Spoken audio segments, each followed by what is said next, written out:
but you still kind of inside don't believe it's gonna happen because it looks insane to do something like that, right? Your human part is saying you it's impossible. Like in 21st century starts the war against like an independent country, full scale, but rational part is saying, well, the war is ongoing for 8 years already. It's just in its cold state. It's not an active state. So, and the goals Putin set for this war, he's losing these goals. So he's like trying to make a next move. So my name is Taras Overchuk. So I'm originally from Zhytomyr. It's named Oblast, Zhytomyr Oblast. My mom and my father are from that region. Actually, my wife is from that region as well. It was in 2012 when my company agreed to transfer me and came here, and they sponsored me a green card, so now I'm a citizen of the United States. For me, I didn't see the future for myself, first of all, and I didn't see the future for my kids. You probably can see what's going on in Russia right now. The country is, from my perspective, getting to the bottom of what the society could be. There is no freedom, like no freedoms at all, not to speech, no. Even from business perspective, there's not much you can choose from that you can actually do. For me, it was really hard to sit and do nothing. So I tried to connect with my friends and see what we can do, like maybe bring some supplies, etc., and start something. So I asked my friends to spread the information that I'm trying to collect some money and buy a car. So my plan was to buy a car in Poland, drive in, because there is no like plane to Ukraine apparently. So the plan was to buy a car in Poland, drive in, spend some time, donate the car and return. So that's kind of was my plan. Visit my relatives and see what is necessary the most. Meet the military guys, meet the volunteers. First I came to Lviv. I found a place to stay, which is not an easy task. Lviv is overcrowded, and just like even renting or finding a room in any kind of hotel is like impossible.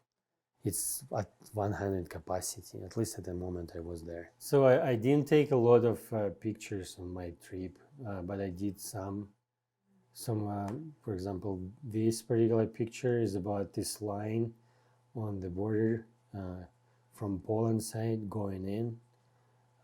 The line of trucks, I couldn't actually show like all the line, but this is just a piece of it. Yeah, so you can imagine a lot of people coming on a bus and all this huge line, and there is another line of cars also trying to get out of the country.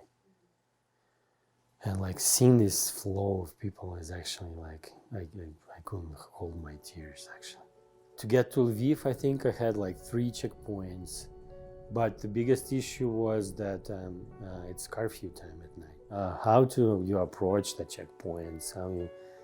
What you do? Because for example, the first mistake, like you're coming, you have your lights on, and apparently the guys to the first checkpoints got used to it because people coming in from Poland, they have no idea, but they explain the rules.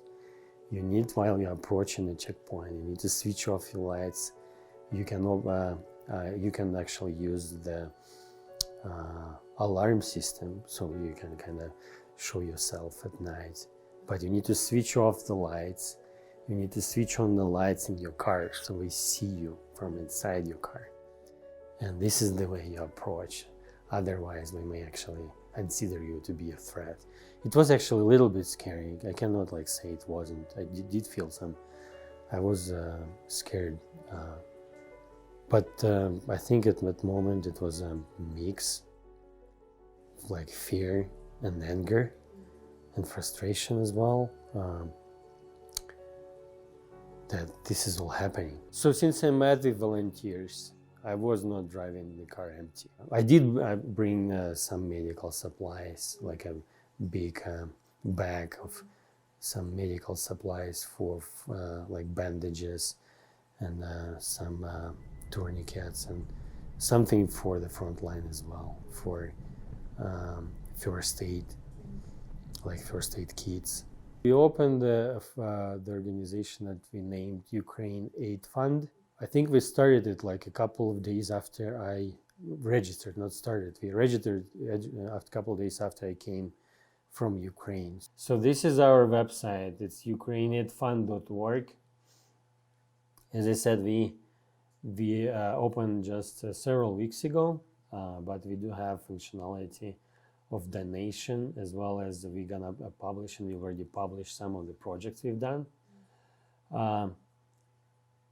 One of the things that we allow our donors to do is that they can pick where their money can go.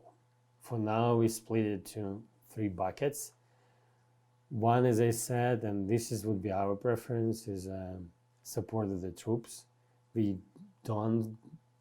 are not going to provide any weapon, but we do want to provide to our troops, including medical and clothes and other supplies.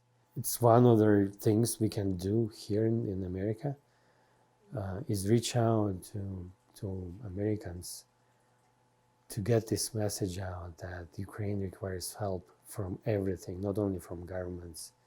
Who can donate needs to donate. Who can influence the government needs to influence the governments to provide more support. I think the reason for me personally, in order to stop humanitarian crisis, the war needs to stop. And I don't see any diplomatic decision right now. Putin is not gonna stop unless he's stopped. The only way to stop it is to win this war.